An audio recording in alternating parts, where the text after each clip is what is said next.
What is up, guys? It is Styx here, and today I'm going to be going into another amazing build for, in general, high-end PvE, as well as the new Onslaught game mode.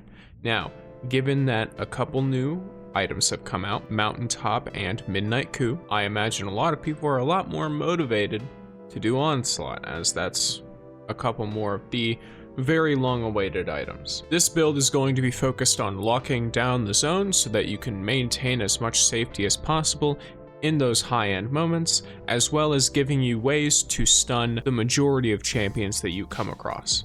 Getting right into it with the subclass, we are going with the Warlock Shadebinder. We are going to be using a healing rift for that continuous healing to everyone standing inside of it. That way you can hold your position better. Burst Glide for the initial boost of speed to get around. Penumbral Blast is the only melee, but just so you're aware of exactly what it does, it basically shoots out a little staff, and there's a blast of stasis that can freeze a small AoE of targets. And we're going to be running the Cold Snap Grenade for a very important reason. This is a grenade that freezes on impact and then sends another Seeker to find and freeze targets. Allows you to freeze a few enemies in a row if you play your cards right. And then Ice Flare Bolts. Shattering a frozen target will spawn more Seekers, just like the Cold Snap Grenade, that track to and then freeze other nearby targets. This will be paired with the Bleak Watcher Grenade. Pressing and holding the grenade button will convert your grenade into a stasis turret that fires slowing projectiles at nearby targets. And then the fragments we will be pairing this with are Whisper of Chains for that amazing +10 recovery, to get that rift up time and healing up, as well as while you are near frozen targets or friendly stasis crystals, you take reduced damage from targets. In addition to this, we will be running Whisper of Durance so that the slow applied by our turret, as well as any other slowing abilities, will last significantly longer. This also gives a +10 strength for that melee cooldown. Then, Whisper of Torment, you gain grenade energy each time you take damage from targets. This will make it so our grenade uptime is much higher. And Whisper of Fissures, which increases the damage and size of the burst of stasis when you destroy a stasis crystal or defeat a frozen target. This will, in general, increase our AoE damage and let us wipe out those hordes so much easier. We are going to pair this with Stat-wise. We are going to ignore mobility entirely, prioritize resilience until we hit 100, and then go to recovery. Then for our secondary stats, we will be prioritizing our discipline until we hit 100, and then going into our strength. The super on this class is not very strong in PvE. It'll be best used for a little bit of maneuverability. If you need to get a res and just need the damage resistance or something of that sort. Be careful doing that around Tormentors though, they can suppress you and knock you right out of your super. For the armor, we are going to be using the Osmiomancy exotic gloves. These have the effect Fervid Cold Snap.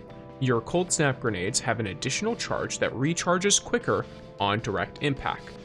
The Seeker spawned from Cold Snap grenades also travels further. The main thing we are looking for here is that Cold Snap grenades have an additional charge. This is an extremely useful ability for us because it's going to allow us to outright throw out 2 stasis turrets, and then we are going to be using some ability mods as well as our stats in order to give as much uptime to those turrets as possible, allowing us to have anywhere from 3 to 4 stasis turrets up at a time. Now, with the armor, starting with the helmet, we're going to be running Harmonic and Void Siphon. This will allow us to gain orbs of power from final blows with any of our weapons on this setup. We will be pairing that with Heavy Ammo Finder, and if you are unable to run both orb setups, I would recommend just running Void Siphon, and then using the other energy for whatever you need. On our gloves, we are going to be running Double Grenade Kickstart, which will allow us to gain armor charge from orbs of power. And then whenever our grenade energy is fully expended, an armor charge is consumed, and we gain grenade energy for each armor charge used. For people who have a concern that having 2 charges of your grenade does not affect this, when you throw out your grenade, it will actually act as though you don't have another charge there, and as such, it will basically treat it as if it is empty, and Kickstart will then activate, which gives you Typically, it can give you up to like a third to half of your grenade energy. On the chest piece, I'm running concussive dampener and sniper damage resistance. You can run any of these damage resist mods that make you feel. Onto the legs, we are going to be running Orbs of Restoration, Innervation, and Absolution, which every time we pick up an Orb of Power, it will give us a significant amount of our grenade energy as well as energy to all of our other abilities. And if your grenade happens to be the smallest amount of energy, at the time, it will get a much bigger boost because of Orbs of Restoration. Then our potentially most important set of mods will be on the class item, which are Reaper. Shortly after using your class ability, your next weapon final blow spawns an Orb of Power, as well as Powerful Attraction, which automatically collects nearby Orbs of Power whenever you activate your Rift. So as you can see, there's this kind of synergy here where you pop your Rift, which lets you create another Orb of Power, but also popping your Rift lets you collect the Orbs of Power that are near you. And then Bomber, which whenever you use your Rift, you will get grenade energy. Overall, this will result in you being able to use your Bleak Watcher very frequently, and I think it's a really nice thing to just throw on and have, and it's always useful. For the weapons, we are going to be using Ias Luna as our primary, which is a Stasis 140 hand cannon. You don't really need to use Ias Luna here, but I do recommend using a stasis weapon with Demolitionist. If you are wanting to specifically target anti-barrier, you can run a stasis sidearm here, and that will work totally fine. I'm personally running this Ias Luna because I like the fact that it has Demolitionist, and I like the feel of the weapon. For our special, we are going to be running Deafening Whisper. This is a Void grenade launcher that originally shipped with Season of the Hunt. If you do not have the Deafening Whisper, there's also Harsh Language, which is another Void waveframe. And Harsh Language itself does not roll with the Lead from Gold auto-loading holster combo, but you can get Envious Assassin and Adrenaline Junkie or Disruption Break and stuff like that to help you out a little bit. I like running Lead from Gold because it makes it so that whenever I'm picking up special or heavy ammo, my Deafening Whisper is going to continuously be getting more ammo, and auto-loading holster is going to make it so I don't have to actually spend time reloading it myself. We will be pairing those two amazing weapons with the Leviathan's Breath heavy bow. A lot of people might question Leviathan's Breath here, but if you have the Catalyst, Archer's Tempo allows you to do some pretty decent boss damage, as well as it lets you neutralize Tormentors almost entirely.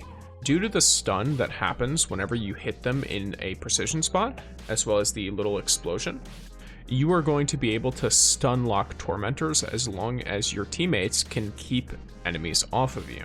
Which, ideally, when you're dealing with a Tormentor or an Onslaught, you want to kill all the enemies around first and have the Tormentor target a decoy.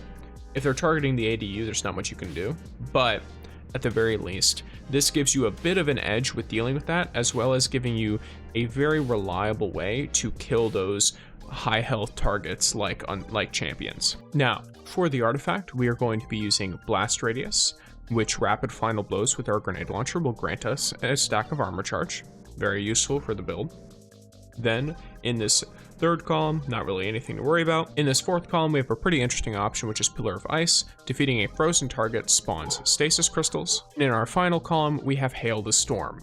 Shattering frozen targets and stasis crystals deals increased damage. In addition to that, shattering stasis crystals releases shards of ice that damage and slow targets. This has some pretty interesting synergy with Pillar of Ice when you are playing this type of build, as you are going to constantly be killing the frozen targets by your Bleak Watchers. Overall, this build is really nice, especially if you don't really know what you're doing, because the turrets aren't too much of a strategic thing. Just put them near your ADU and let them work. Either way, if you enjoyed the video, feel free to like, comment, subscribe, and thanks for watching.